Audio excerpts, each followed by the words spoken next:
इस फोटो को जरा ध्यान से देखो, ये है स्लेवरी।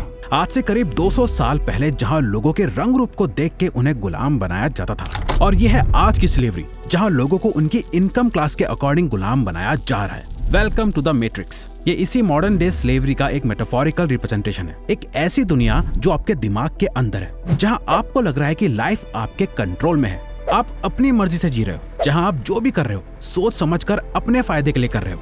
लेकिन ऐसा नहीं है। आप जो भी करते हो, आप क्या पढ़ते हो, आप क्या जॉब करते हो, क्या खाते हो, क्या पहनते हो, कैसी लाइफ जीते हो, ये सब इस मैट्रिक्स में ऑलरेडी डिसाइडेड है, जिसे कंट्रोल करते हैं दुनिया के टॉप 1% पावरफुल लोग, और बाकी के 99% लोग इन्हीं टॉप 1% के स्लेव यानी गुलाम हैं। ये एक ऐसा मायाजाल है जहां आप क्या सोचोगे, क्या करोगे और क्या बनोगे, ये सब पहले से ही डिसाइडेड है। लेकिन इसमें आपकी कोई गलती नहीं है, क्योंकि जब तक आपने कुछ सोचना समझना शुरू भी नहीं करा था, तभी से ही आपको इस मैट्रिक्स में फंसा दिया गया था, जहां आपको वही सेम स्क्रिप्ट सुनाई जाती है जो आपके आस पड़ोस में आपकी एज के हर बच्चे को सुनाई गई थी। अगर जिंदगी में कामयाब होना है तो पढ़ाई पे ध्यान दो, अच्छे मार्क्स लाओ और एक अच्छी सी जॉब लेकर सेटल हो जाओ। और ये वही लोग कहते हैं जो खुद इस मैट्रिक्स में सेटल्ड लाइफ जी रहे हैं। आपके पेरेंट्स, टीचर्स, रिलेटिव्स, पड़ोसी, ये सब इस मैट्रिक्स में ट्रैप्ड हैं और इन्हें पता भी नहीं है। इन्हें इस बात का कोई अंदाजा नहीं है, तभी ये आपको भी इसी मैट्रिक्स में सक्सेसफुल होता हुआ देखना चाहते हैं। पर कभी आपने खुद से ये सवाल नहीं पूछा।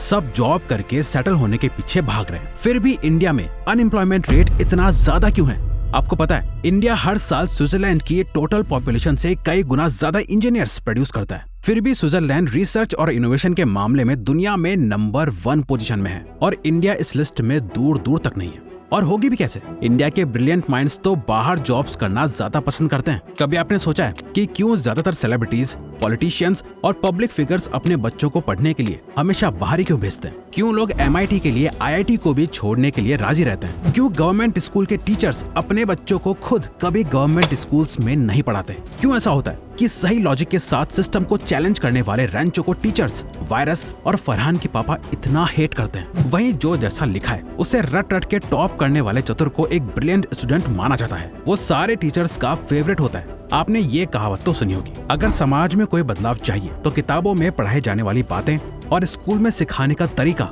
दोनों बदल दो। हमारे साथ भी कुछ ऐसा ही हुआ है। इन सब की शुरुआत हमारे एजुकेशन सिस्टम से ही हुई है। जैसे एक पिंजरे में चूहा फंसाने के लिए रोटी का टुकड़ा लगाया जाता है, वैसे ही इस मैट्रिक्स में ट्रैप करने के लिए एजुकेशन सिस्टम का यूज करा जाता है, जहां आपके स्लेव बनने की ट्रेनिंग शुरू होती है। ये बात तो हम सबको पता है कि हमारा ये एजुकेशन सिस्टम ब्रिटिशर्स ने बनाया था गुलामों को गुलामी की ट्रेनिंग देने के लिए। लेकिन हम आपको वहां लेके चलते हैं जहां से इस मैट्रिक्स के आइडिया की शुरुआत हुई थी, जिसकी स्टोरी बहुत ही इंटरेस्टिंग है।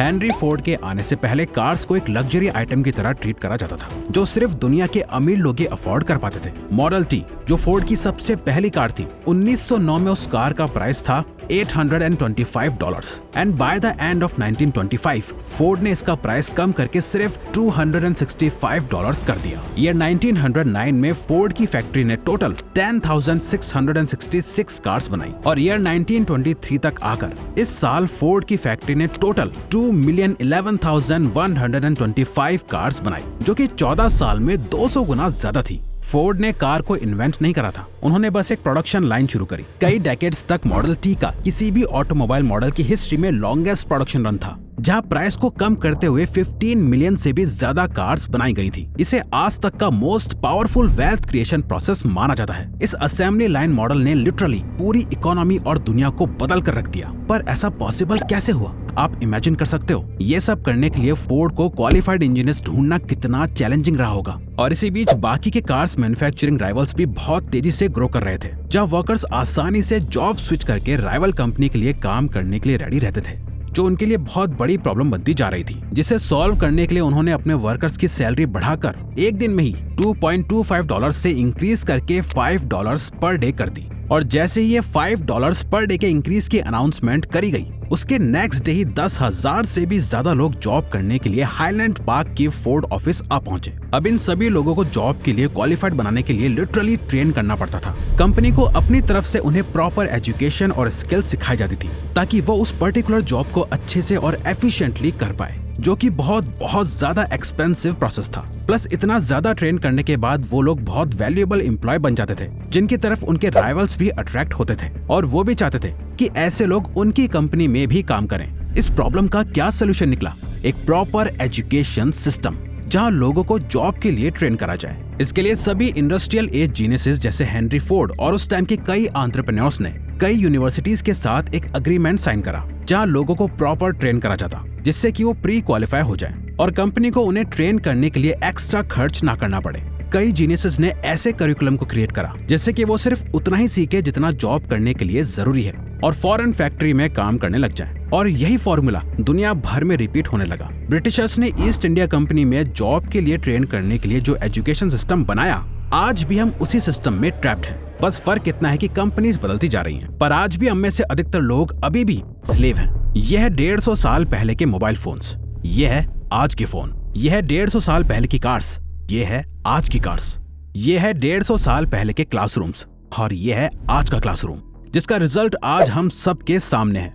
स्कूल एक फैक्ट्री है जहां आप क्वालिफाइड वर्कर बनने के लिए, एक एम्प्लॉय बनने के लिए ट्रेन होते हो, और कॉलेज डिग्री आपका वो सर्टिफिकेट है जो ये शो करता है कि आप इस पर्टिकुलर फील्ड में काम करने के लिए क्वालिफाइड हो। अपना कॉलेज सर्टिफिकेट दिखाकर आप ये प्रूव करते हो कि आपके पास वो सभी नॉलेज और स्किल्स हैं जो एक एम्प्लॉय में होनी चाहिए। और क्या आप जानते हैं, जिसने 10,000 लोगों को अपने लिए काम करने के लिए ट्रेन करा, यूनिवर्सिटीज के साथ मिलकर अपनी कंपनी के लिए एम्प्लॉयज जनरेट करे?